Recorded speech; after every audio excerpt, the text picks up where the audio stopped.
সমস্ত শ্রোতা বন্ধুদের জানাই 26শে জানুয়ারি প্রজাতন্ত্র দিবসের শুভেচ্ছা ও সবাইকে সংগ্রামী অভিনন্দন।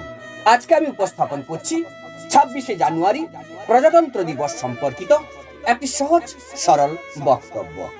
আশা করি তোমাদের খুব ভালো লাগবে, আর ভালো লাগলে অবশ্যই তোমরা 26শে জানুয়ারি প্রজাতন্ত্র দিবসে এই বক্তব্যখানি নিবেদন করবে। আমরা সবাই রাজা আমাদেরই রাজার রাজত্বে, নইলে মোদের রাজার সনে মিলব কি সত্যে। সত্যি ঠিক তাই, আমরা এখন সবাই রাজা। আমরা আমাদের তৈরি রাজার রাজত্বে বাস করি।